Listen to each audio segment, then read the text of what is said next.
Talking Birds. Made possible by the generous support of the Birdwatchers General Store, Orleans, Cape Cod.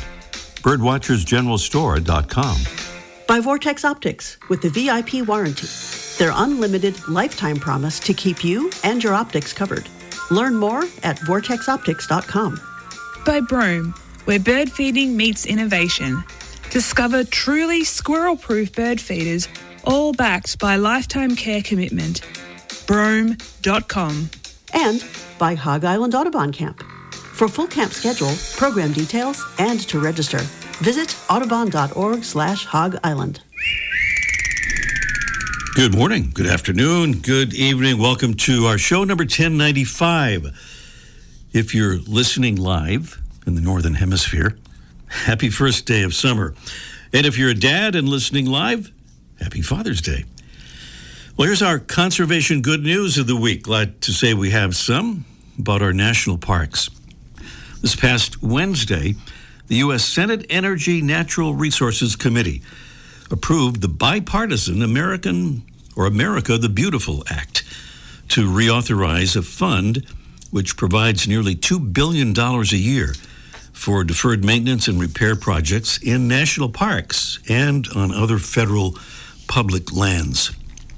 The full Senate must vote on the bill, and if passed, as expected, it will move on for reconciliation with a House version of the bill. It's got lots of support. Well, every week on our show, we do a mystery bird contest. That is our mystery bird for this week. We'll do the actual contest later, just kind of getting you warmed up for that. With that sound, that cacophony, and these clues. Our mystery bird is a small, stocky perching bird, mostly black in summer with a purple or green sheen and a pointed yellow bill.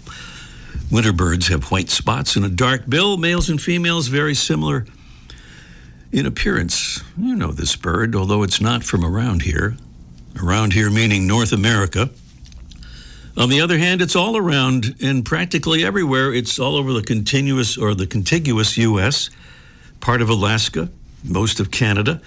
It feeds on invertebrates, fruits, grains, seeds, and just about anything else it can find.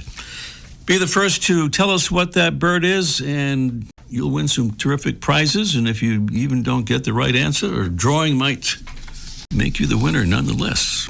So from Broome Bird Care, it's the big fella, the Mega 600 feeder. That's right, with an extra large tube that holds nearly 2.5 pounds of seed, which is kept cool and dry thanks to the Broome seed ventilation system.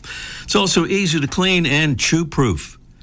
Plus, we have a birding by ear course from Larkwire featuring highly customizable, game-based courses that let you master bird sounds and have fun doing it.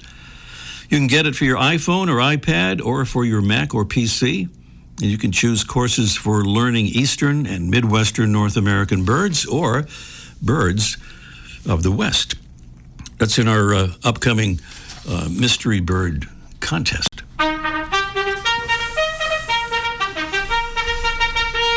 Here's a salute to 2 new Talking Birds ambassadors helping us get the word out about birds and conservation. And thank you, Shayla Chopin from Mukilteo, Washington. She says, I love birds. I heard about Talking Birds while visiting Boston from my home in Seattle with my dear mother, Claire. Her favorite thing to do in Boston was shopping at Blackstone's of Beacon Hill and visiting her friend Mark, who used to work there. I heard he started working on this radio show, so I tracked it down and found the app. Mom is in heaven now, and I know she's listening with me as I tune in, and wonderful memories flood back every time. Thank you. Well, thank you, Shayla. And thank you to Ellie from Lawrence, Kansas. She says, as a 90-year-old, my bird watching, now mainly backyard or in the neighborhood, continues to give me daily joy. The endless variety of feather patterns and colors, the amazing differences in bird songs, nesting, and feeding habits are of ongoing interest to me. Thanks for your show, Ray. Thank you so much, Ellie. Talking Birds listeners, we hope you'll join Ellie and Shayla and more than 1,000 listeners of all ages in our ambassadors family. Very easy to do, very easy to be an ambassador. Just go to talkingbirds.com and click on the Get Involved tab up at the top of the page. Pretty easy to find. That's at talkingbirds.com. There's no G in talking. No G in there. Still to come today, we'll talk with paleontologist Steve Brusatte about his great new book, The Story of Birds, from their dinosaur origins to the present. Also today, Mike O'Connor will join us for Let's Ask Mike, live almost from the archive on a topic of pretty wide interest, keeping squirrels away from your feeders. And up next, as part of our informal avian ancient history theme today, it's our featured feathered friend segment, presented by the Bigger and Better BWD magazine, with each large format issue packed with beautiful photographs, illustrations, and in-depth articles, ranging from backyard birds to birding abroad. Experience birds up close with BWD at bwdmagazine.com. In honor of today's show guest, talking of the long history of birds since dinosaur days, we've chosen what's believed to be the oldest living bird species on Earth at 2.5 million years as today's featured feathered friend. It's the sandhill crane, a tall, graceful, gray-bodied bird with a long, slender neck, white cheeks, and a bright red cap. Its straight, dark bill is longer than its head, and the short tail is covered by a bustle of drooping feathers. The elegance of this ancient species inspired the great conservationist Aldo Leopold to write of its nobility, one in the march of eons. The sandhill crane breeds in fields, prairies, and wetlands in scattered areas across North America, reaching peak numbers at migratory stopover points on the Great Plains. The famous spring gathering of sandhills on the Platte River in Nebraska is among the greatest wildlife spectacles on the continent, with hundreds of thousands of cranes gathered along the sandbars as they rest on their northward journey to breeding grounds, mostly across Canada, Alaska, and eastern Siberia. Sandhill cranes feed on insects, roots of aquatic plants, snails, frogs, lizards, and snakes, berries and seeds, and cultivated grains. The bird's long neck holds an extended trachea that curls into the sternum and helps it create its loud, rattling bugle call that echoes for miles across the plains. The graceful, dancing bird with a heritage more ancient than any other. Today's Talking Birds featured feathered friend, Antigone canadensis, the sandhill crane. Welcome again to our show number 1095. Well, for those unfamiliar with the definition, paleontology is the scientific study of the history of life on Earth based on fossilized remains. Steve Brusatte is an American paleontologist who teaches at the University of Edinburgh in Scotland. Among other achievements, he's the author of the international bestseller, The Rise and Fall of the Dinosaurs, and he's the paleontology advisor for the Jurassic World film franchise. His newest book is The Story of Birds, A New History from Their Dinosaur Origins to the Present. And he's with us now to tell us about the book. Hello, Steve. There, Ray. I'm excited to talk to you guys about where birds came from and the great history of birds over 150 million years. All right. Well, we're glad to find out. I wanted to start with the often asked question about whether birds are dinosaurs. And you answer that question promptly on page 6 of your book, where you say birds are dinosaurs. How do we know that's true? It took me that long to say it. Oh, my goodness. When I rewrite, I should do it on page 1. Because How do we know it's true, Steve, that they are dinosaurs? Well, birds are dinosaurs in the same way that bats are mammals. Bats are just a bizarre type of mammal that's small and has wings and can fly. They're one of many types of mammals, but they're part of the mammal family tree, and we know they're mammals because they have hair and molar teeth and feed their babies milk and so on. Birds are the dinosaur version of that. They're one type of dinosaur that got small, evolved wings, and started to fly. And they have all the classic features of dinosaurs. They have all the features of the hip, the big open hip joint, the extra bones in the backbone that link the hip to the spine. Those are the features that make dinosaurs dinosaurs. And ultimately, how we know that today's birds came from dinosaurs is from fossils. We have fossils that have been known for 160 years. Of course, newer ones have been found recently that show that a lot of dinosaurs had feathers. Some dinosaurs had wings, and a lot of the features that we know that make birds today are actually dinosaur features they inherited from their deep ancestors. And although the fossil evidence goes back a long way, more recently we have genetic evidence. We have DNA. The DNA shows that birds group with crocodiles on the family tree of modern animals. They're nested within the reptiles. So there's so many lines of evidence for this. And for me, it's just an amazing thing. When we're all out bird watching, we're really dinosaur watching. Mm-hmm. You point out in the book that the claim that dinosaurs are dead is a myth because it was essentially only the non-avian dinosaurs that were wiped out by the great asteroid crash 66 million years ago. I wonder if you'd read a little section on page 170 of your book that I think illustrates that fact pretty powerfully. Yeah, it's a pleasure. So this is from chapter 5. So it's, so it's just a short passage, but this is basically explaining what happened. That asteroid fell out of the sky 66 million years ago. A 6-mile wide asteroid caused earthquakes and tsunamis and wildfires, and it reshaped the earth, led to this terrible extinction. All the dinosaurs except for birds died. So that sets the stage. And here is that short little passage from the book. Although the surviving birds did not become the dinosaurs of old or snatch the attention-grabbing niches of megafauna like elephants and tigers and whales, they earned a different fortune. We glorify mammals as the great victors of the end Cretaceous extinction, the dynasty that seized power from the dinosaurs, our own family of winners. But here's a simple fact. There are around 6,500 species of mammals today, but depending on which classification scheme you follow, between 10,000 and 20,000 species of birds. By this metric, there are currently about twice as many dinosaurs as mammals. Today, right now, in this sense, our world is still a dinosaur planet. Still a dinosaur planet. Well, you take us to the present day, Steve, in the last chapter entitled Marvelous Modern Birds, and also about how the term bird brain has taken on a new meaning in recent years as we discover how intelligent birds really are. And Steve, in the epilogue of the book called Birds Brace for the Future, you give an overview of the many survival challenges modern birds face that cause the loss of more than 3 billion birds a year in the U.S. alone.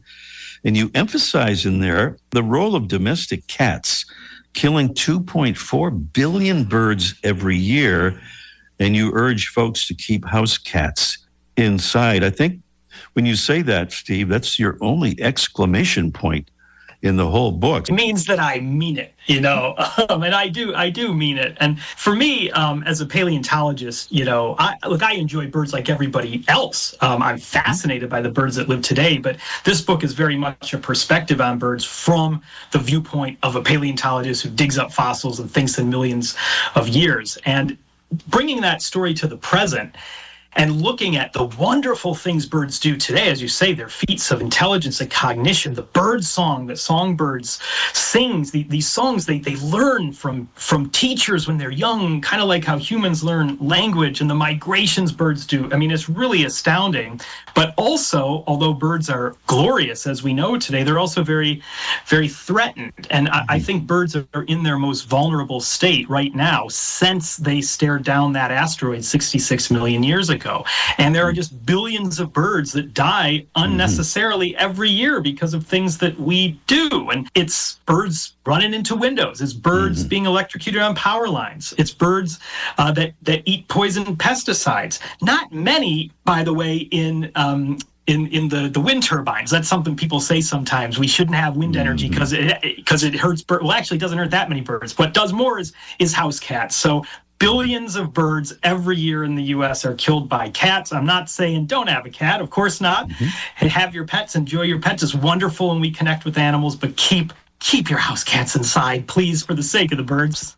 Well, in light of all of the above, Steve, you expressed some hope for the continued survival of birds, and you say that history gives you hope. How so?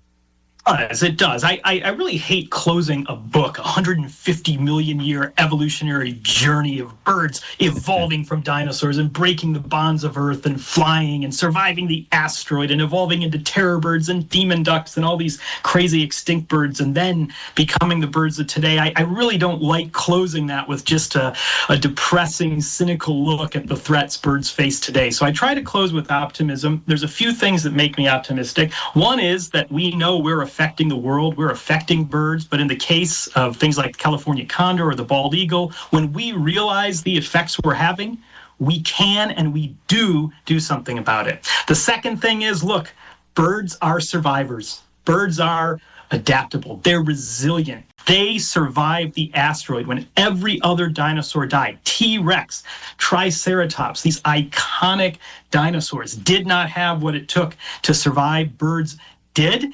And while birds are quite threatened today, I have all the faith that they will endure. That's not to say we shouldn't temper what we're doing to the planet. Of course we should. I don't want to live in a world where half the birds disappear, but I actually have more faith, I must say, in birds enduring than I do in some other species, including maybe even ourselves. Steve Brusatte is the author of the marvelous new book, The Story of Birds, A New History from Their Dinosaur Origins to the Present. And Steve, you've also done something I haven't seen before in a science-based book. You've woven in mentions of Guns N' Roses guitarist Slash and even the Sex Pistols. Yeah. I love writing these books because although, I'm a professor, I'm an academic, I'm a scientist, and my normal job is at the university, which I love, running my lab, teaching my classes, but ultimately I love bringing science to people. It was through reading books as a teenager that I really became enthralled with not just fossils, but with all science. And so I try to make these books accessible, and I just try to make them relatable to people. And I like sports, and I like music, and I like food, and I have my family. I have a 6-year-old.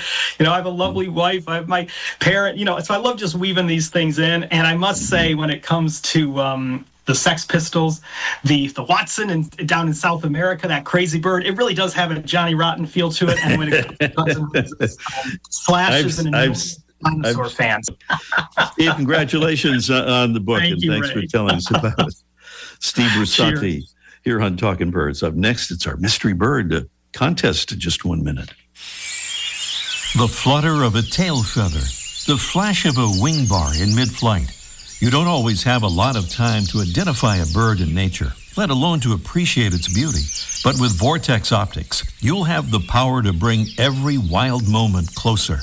When you choose Vortex, you're choosing to have a partner in the field as passionate about nature as you are. Whether you're spotting old friends on the backyard feeder or packing for a once-in-a-lifetime trip to add a few species to your life list, Vortex offers a full range of optics and optics accessories for every birder and every budget. And whether the birds are taking you to another state or another country, you're always covered by the Vortex VIP warranty, an unlimited lifetime promise to keep you and your optic covered.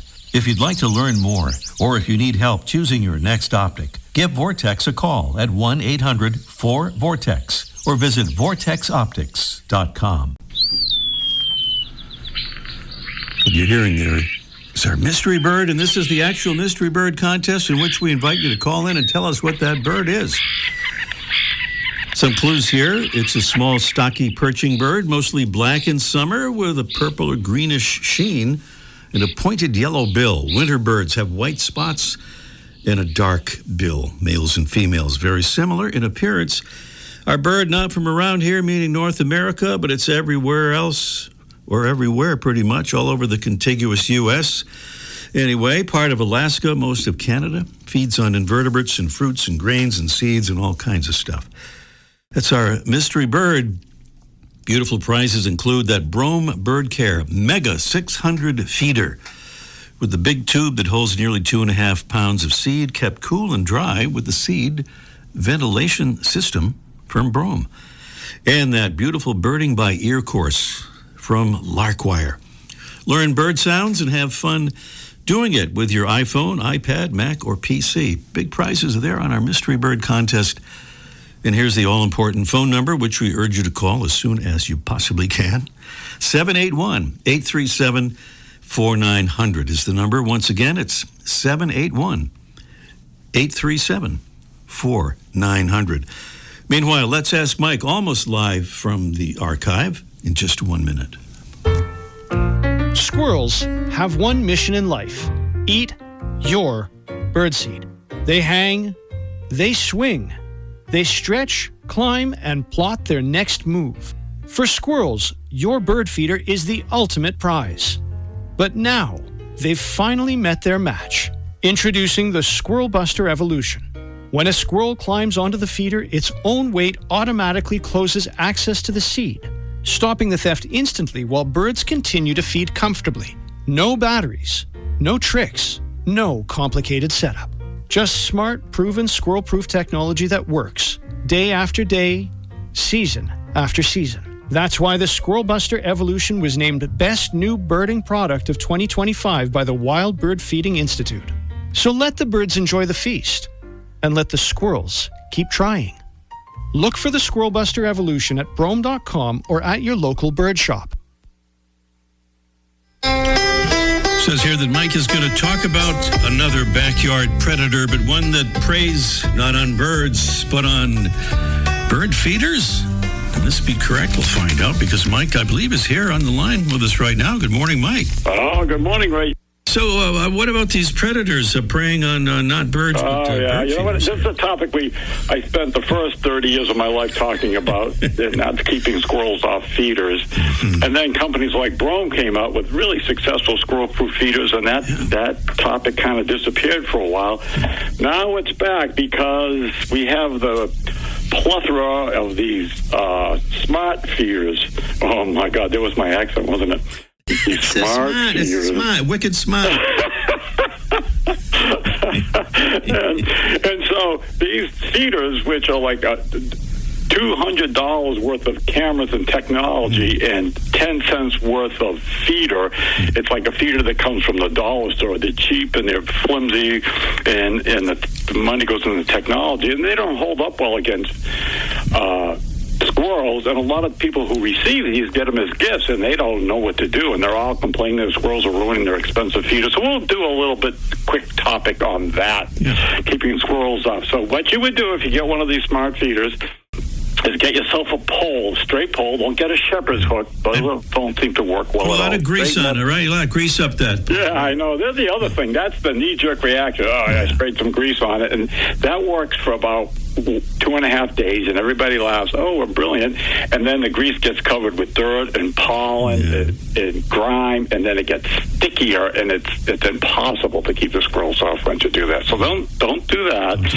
And get a straight pole, and sometimes you can get these little, we call them augers, but these little devices that screw into the ground like a socket and hold the pole in place so they don't tip over.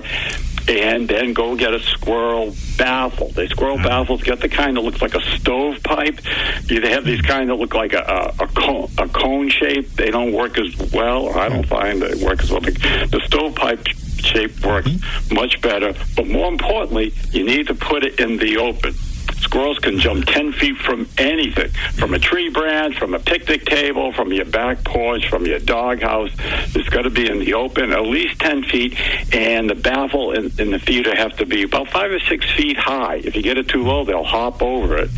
And then mount that out there, and that should take care of your problem. That should take care of all you're worried about, with the Wi-Fi. That's your issue, that you want the smart feeder to work. But people are bringing in pictures, and they show me the birds on the feeder, and some are nice birds and some are squirrels. So here's what you do. If you want to buy your mother or grandmother or a friend one of these smart cameras, kick in the money and buy them a nice pole to put it on, because they have to come in and struggle how to keep the squirrels off. Some people kind of go with the hot pepper seed, which has been okay. We used to not be excited about that, but that's proven a success. So that's kind of an alternative also. But put it in the open, and you won't have any problems. All right, Mike. We were baffled until you came along. Now only the squirrels are baffled. So thank you. See you next week. All right, I got to go open the big store, Rick. All right, Mike O'Connor at the big store, the famous Birdwatchers General Store on Cape Cod. That's in Massachusetts. The Seabird Institute's Hog Island Audubon Camp, celebrating its 90th anniversary, hosts 5-night immersive educational programs for adults, teens, and families. Through these sessions, taught by the world's leading naturalists, ornithologists, and artists, Hog Island campers deepen their relationships with the birds and the ecosystems around them. For more information, full camp details, and other program offerings, visit audubon.org/Hog Island. That's audubon.org/Hog Island. All right, one more time with these crazy sounds of our very familiar mystery bird, a small, stocky perching bird, mostly black in summer, kind of a purplish, greenish sheen, or often pointed yellow bill. In the winter, it looks quite a bit different with those white spots and dark bill. And Meg thinks she might know what that bird is. She's in Tennessee. Hello, Meg. Hi, Ray. Hi. Welcome to the show, and thanks for calling in, Meg. And you heard clues and all that stuff. And you say that the mystery bird is? Yeah, my guess is a European starling. I think that sounds right to me. Yay!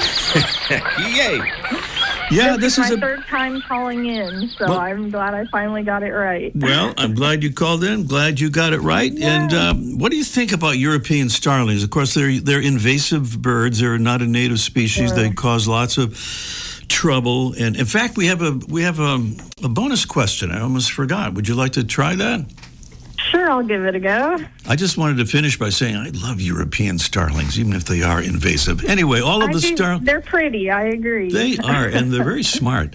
Well, all of them came to North America as descendants of about 100 birds released in New York City's Central Park in the 1890s. Some sources claim that the group that did this, the group of people, that they did this because they wanted to introduce every bird mentioned in the plays of what famous author? Was it A, William Shakespeare, B, Charles Dickens, C, Rudyard Kipling, or D, Rufus Towhee? He used to be on our show, but that's a whole nother story. But anyway, those are the choices. Meg, what do you think? My guess would be A, Shakespeare. What was that again? A what? Oh, Shakespeare. A Shakespeare, yes. I don't even know I didn't know what you said. William Shakespeare, exactly right. So a man named Eugene Schieffelin, along with some friends, successfully introduced the European starling to North America when they released those birds in Central Park. And I think they did this actually twice. So the folklore states that the release was part of an effort to introduce every bird mentioned in the works of Shakespeare, I guess specifically Henry IV. However, historical research has cast doubt on the Shakespeare story, suggesting that Schieffelin and friends just wanted to bring familiar European songbirds to the New World. I guess they thought it was a good idea. Maybe nobody else did. Anyway, Meg, thank you. You've got that right. You've got the mystery bird right as well. And if you'll stay on the line, we'll turn you over to Jesse for arrangements there. That's great. Thanks so much, Ray. Thank you, Meg, for all in Tennessee and correctly you're identifying the European starling. I call it the Eurostar as our mystery bird. That pretty much wraps up our show, except I wanted to give a quick mention about the Talking Birds flock. That's the Facebook group for our Talking Birds listeners, and there are some great new posts on there. I wanted to detail them, but we're kind of out of time. Maybe I'll do that next week. But just go to Facebook and type in Talking Birds flock in the search bar, and you can find it. And that is our show for today. Thanks for listening. See you next week. The bird show. I like that. Ray Brown's Talking Birds. Made possible by the generous support of the Birdwatchers General Store, Orleans, Cape Cod. Birdwatchersgeneralstore.com. By Vortex Optics with the VIP warranty. their unlimited lifetime promise to keep you and your optics covered. Learn more at vortexoptics.com. By Broome, where bird feeding meets innovation. Discover truly squirrel-proof bird feeders, all backed by lifetime care commitment. Broome.com. And by Hog Island Audubon Camp. For full camp schedule, program details, and to register, visit audubon.org/Hog Island.